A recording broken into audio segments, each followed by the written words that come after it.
So I'll have a brief remarks here, and then we'll get to your questions. As you know, over the weekend, the president announced this Project Freedom, and the goal of it is to, frankly, if you want to talk about it, it's to rescue like almost 23,000 civilians from 87 different countries that are trapped inside of the Gulf and left for dead in the Persian Gulf by this Iranian regime. You know, for more than 2 months now, these innocent sailors and commercial crew members have been stranded out at sea because Iran is conducting something that's not just criminal. It's criminal for sure, but it's desperate and destructive, this blockade of the Strait of Hormuz. Nations from around the world, the overwhelming majority of whom are not even engaged in any military hostilities, are now at risk not just of losing their cargo, but the lives of their own citizens because of this blockade. These ships, you know, you don't leave a ship out there for this long. You start running out of food. You start running out of potable water, essential supplies, and they're at the mercy of this piracy. What it is, it's piracy.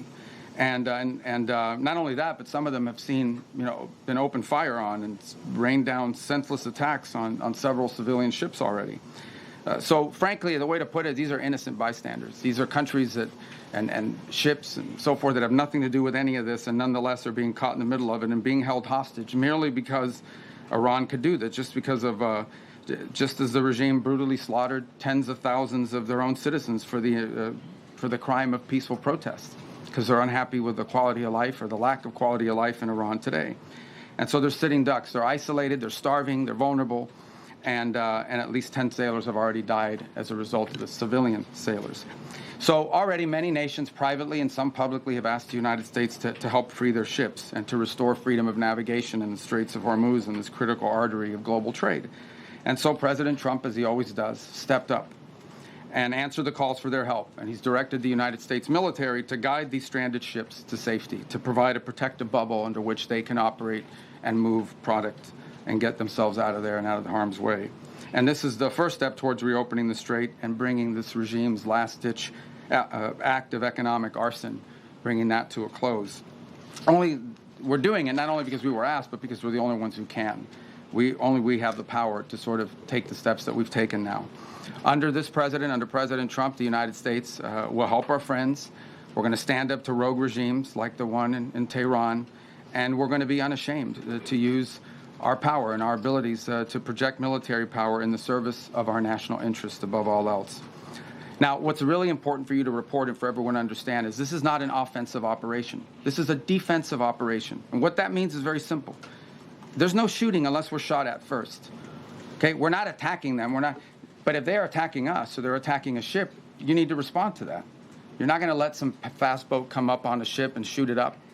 We're going to respond to it, and we've been successful at it. I don't know what the exact number is, but I know a number of those fast boats have now been targeted, and will continue to be if they pose a threat to our forces. We'll shoot down drones, we'll shoot down missiles, but it's defensive in nature. This is defensive. So if you hear stories about attacks and launching of firing back and forth, it's not back and forth. We are only responding if attacked first. This is a defensive operation, and that's what's occurring here. Just about the importance of the Straits for a moment, this is approximately a quarter of the world's oil trade, along with significant volumes of fuel and fertilizer that operate through the Straits of Hormuz. The Iranian regime cannot be allowed to dictate who uses this vital waterway. I don't think this is also being reported enough. Maybe you are reporting. I don't read everyone. I don't know many damn outlets here. I don't know who you all are, but I mean, I know who some of you are, but I don't know who all of you are. But I will say this about it. This is an international waterway. Okay, this is an international waterway. And international law is very clear, and I love it because everybody always talks about international law, and this international law on this is very clear. International waterways, no country can control them. There is no international law that allows you to say, I'm going to put mines in an international body of water, and I'm going to blow up ships that don't listen to us and try to go through. That's what Iran is doing. This is a criminal act. And someone needs to do something about it. Something needs to be done. It's completely illegal, completely illegitimate, and completely unacceptable. And that's why the United States military is guiding stranded commercial ships safely through the strait and is working to restore freedom of navigation and putting an end to these efforts to hold the global economy hostage. So far, as a proof of concept and as a proof of function, 2 U.S. flag merchant ships have successfully transferred the Strait of Hormuz in the first stages of this project, and they're now safely on their way. The U.S. military is deploying the necessary assets to extend this defensive umbrella over commercial shipping. But there should be no mistake. And as I said this already, this is a defensive operation. I want to reiterate that point. This is important to understand. If no shots are fired at these ships and no shots are fired at us, we're not firing shots. But if we're fired on, we will respond, and we will respond with lethal efficiency. The assets supporting this project, by the way, include guided missile destroyers, over 100 land and sea-based aircraft, multi-domain unmanned platforms, and 15,000 of the finest military service members on the planet.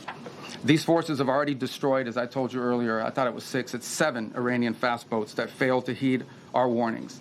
And by fast boats, we're talking about, some of these things look like Boston whalers.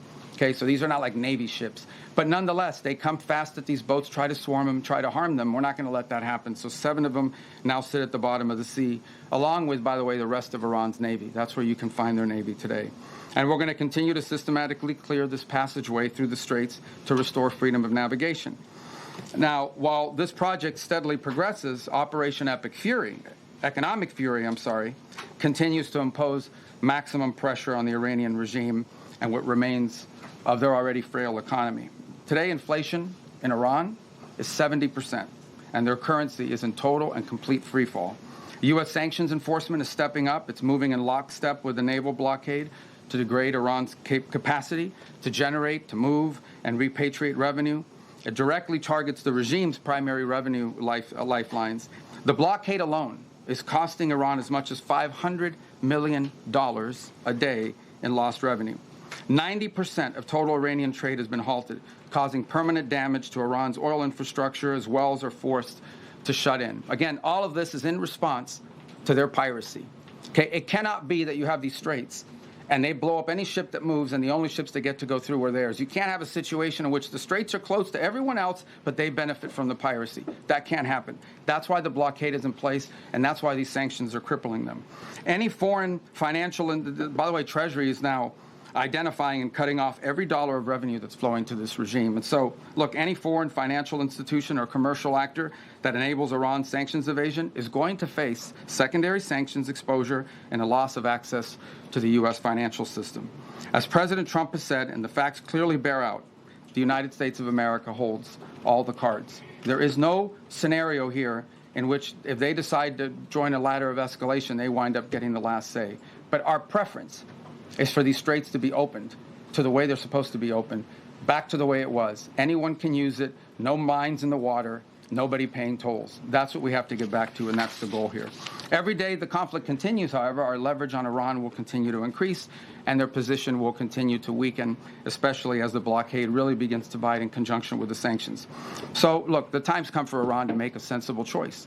And it's not easy for them to do that, obviously, because they have a fracture in their own leadership system. And apart from that, I mean, the top people in that government are, to say the least, they're insane in the brain. And so we need to address that, and it's difficult because it's hard to get past that in their system. But it's important for them to make a sensible choice and the one that's right for their people. The president, our president, has proven time and again that his preference is peace. But Iran must accept the reality of this situation and come to the negotiation table and accept terms that are good for them but ultimately good for the world. The diplomatic path, if there's a real diplomatic path, I'm not sure there's going to be one, but if there's a real diplomatic path and we continue to explore it, Steve and Jared are working on that very hard. If there is one there, it could be one that leads them to reconstruction, to prosperity, and to stability, and to not posing a threat to the world. The alternative is growing isolation, economic collapse, and ultimately total defeat. I know what the right choice is for Iran. I hope that the people over there making decisions will make the right one. The last point I would make, and it really is important for them to understand this, is they really shouldn't test the will of the United States, at least not under President Donald Trump. He has proven time and again that he will back up what he says. And if they test him, ultimately they will lose. The hard way, the easy way, the long way, the short way, they will lose.